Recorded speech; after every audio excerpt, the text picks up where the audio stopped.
नमस्कार दोस्तों, जीवन पथिक के इस अंक में आप सभी का स्वागत है। मित्रों, आज आइए अपने मित्र डॉक्टर गौतम चैटर्जी से मिलते हैं एक लंबे अरसे के बाद। तो गौतम जी, इस अंक में आपका स्वागत है। धन्यवाद मेनका जी, आपका अभिनंदन। कुछ दिनों बाद यानी 8-10 दिन बाद तो हो ही गए होंगे, हम अपने दर्शक मित्रों से मिले भी नहीं, आपसे भी नहीं मिले। तो पहले तो ये बताइए कि आप कहाँ गायब थे। मैं बॉम्बे की एक छोटी सी ट्रिप में था और नाट्यशास्त्र को लेके मेरे लेक्चर सीरीज थे बॉम्बे यूनिवर्सिटी में। वहीं से अभी अभी मैं लौटा हूँ। अच्छा, मतलब उन्हीं की क्लिप्स आप कुछ कुछ जो है फोटोज और कुछ वीडियोस अपने फेसबुक पे डाल रहे थे, सोशल मीडिया प्लेटफॉर्म बिल्कुल। पे। तो चलिए, बड़े जान के बिल्कुल। अच्छा लगा। और नाट्य शास्त्र के बारे में तो कुछ कहना ही नहीं। आपका रुचिकर विषय भी है और आपको इसमें महारत भी आती हासिल है। बिल्कुल प्रकांड विद्वान जिनको कहा जाए नाट्य शास्त्र के। इसके साथ साथ मैं ये मानती हूँ कि विद्वान तो आप है ही, बड़े ही सहज सरल भी हैं। और इसीलिए ऐसा लगता है, जब मन में कोई उलझन हो और समझ में ना आए कि इतनी परेशानी क्यों है, और जैसा कि आप कई कार्यक्रमों में कह भी चुके हैं कि जो हम टेंशन लेते हैं उससे कई बीमारियों का जन्म होता है।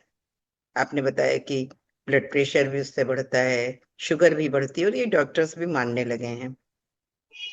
तो मुझे ये बताइए कि मन में हम टेंशन लेते हैं तो बीमारियां होती हैं, लेकिन अगर अगर हम मन की उलझन किसी से कह दें, मन की बात कह दें, तो क्या इससे कुछ रिलीफ मिलता है? यानी हमारा मन हल्का होता है या बीमारियां भी उससे कम होती हैं? और कहना चाहिए या नहीं कहना चाहिए? मन की उलझन जब हम किसी को बताते हैं, किसी से शेयर करते हैं, तो हमें लगता है कि हमें थोड़ी सी रिलीफ मिली है।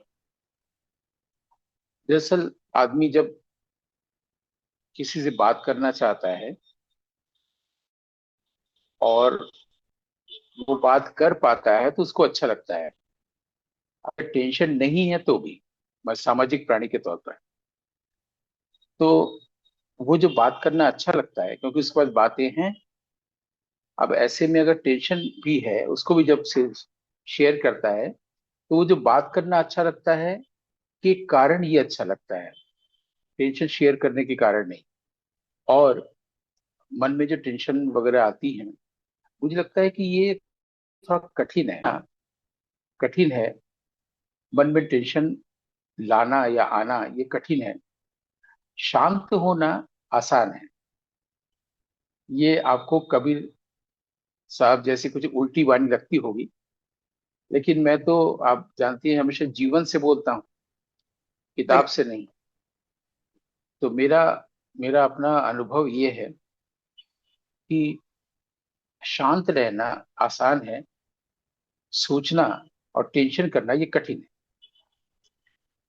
और व्यक्ति जो है वो, या मनुष्य पहले से शांत है, वो अशांति को आमंत्रित करता है।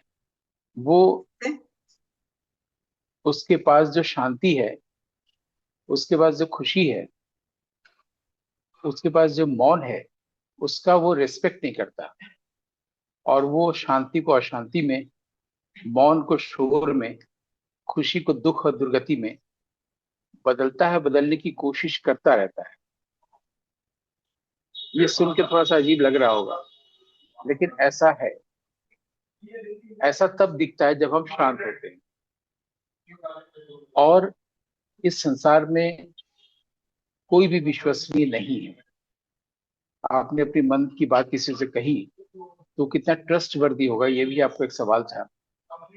तो विश्वसनीय वही हो सकता है जिसका संग अच्छा लगे। साधु संग के अलावा और कोई चीज विश्वसनीय नहीं, क्योंकि आपने, आपके पास जो शांति है वो आपने अर्जित नहीं की है। आपने जो अशांति है उसको अर्जित की है।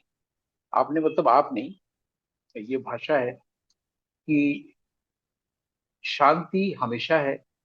अगर हम शांति को अर्जित करेंगे तो उसको खो देंगे, क्योंकि जो कुछ भी हम लोग अर्जित करते हैं उसको खो देंगे।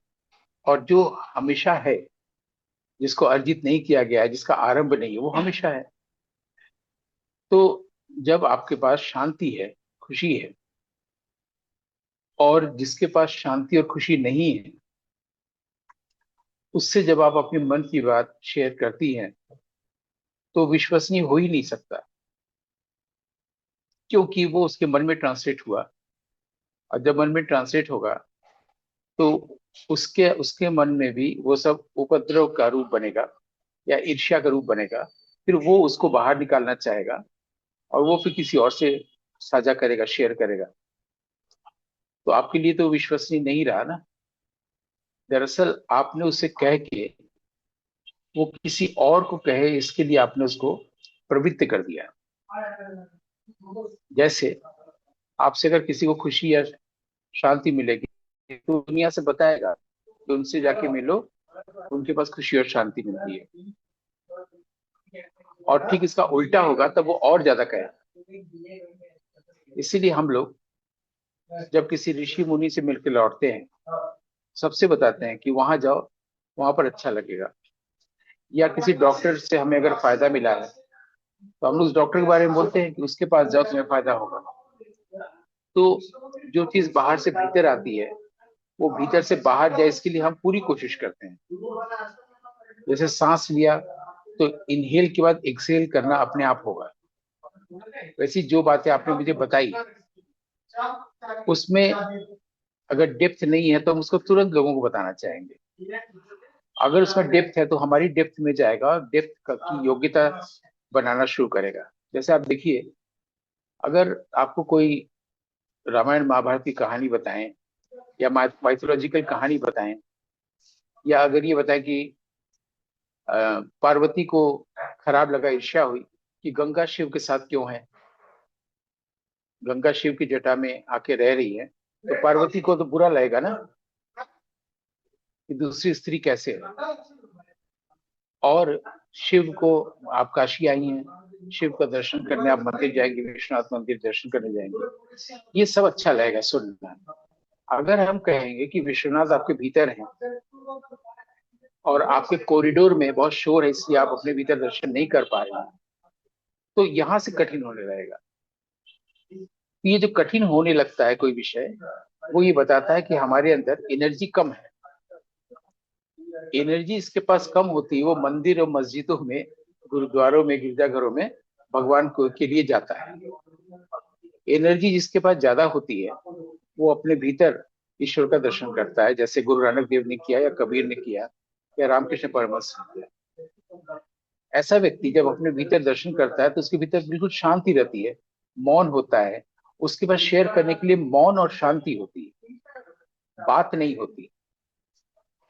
बात उसी के पास होती है शेयर करने के लिए, वो भी अविश्वसनीय लोगों के साथ, जिसको वो विश्वसनीय समझ रहा है। और ये सबसे बड़ा छल होता है, सबसे बड़ी मरीचिका होती है। तो अगर हमारे भीतर शांति है, तो हम आपके साथ बात करके उसको शांति को शेयर करेंगे नहीं, वो तो शांति अपने आप तक पहुंच जाएगी, बात करने की जरूरत ही नहीं है। अगर हम अपने मन की बात शेयर करें, तो मतलब हमारे पास शांति नहीं है। तो बात जो है वो हम शेयर करते हैं बोल के, और शांति जो है, या मौन जो है, या खुशी जो है, इसको हम शेयर करते हैं बिना बोले। जो बात बिना बोले आप शेयर करेंगे लोगों से, उसका कोई मिसयूज नहीं होगा, उसका कोई व्यक्ति दुरुपयोग नहीं कर पाएगा, वो भले ही अविश्वसनीय हो। तो कहने का कुल आशय ये है कि एनर्जी लेवल को कैसे बढ़ाएं, उसका एकमात्र तरीका ये है कि जब कोई बात आपको लग रही है सुनने में, तो आप उसको ध्यान से सुनिए। जैसे जैसे आप उस गंभीर बात को सुनेंगे, जो नीरस और कठिन लग रहा है, धीरे धीरे आपको अच्छा लगने लगेगा, और आपकी गहराई बढ़ जाएगी, योग्यता बढ़ जाएगी, एनर्जी लेवल बढ़ जाएगा। मुझे लगता है आपने जो प्रश्न किया, उसको मैंने अपनी भाषा में कॉम्प्रिहेंसिव बना के उत्तर देने की कोशिश की, यहीं पर मेरी बात पूरी होती है। तो आज के अंक में जो आपने बातें बताई, इसके लिए आपका हमारी ओर से, हमारे तमाम दर्शकों की ओर से बहुत बहुत धन्यवाद। आनंद आनंद आनंद।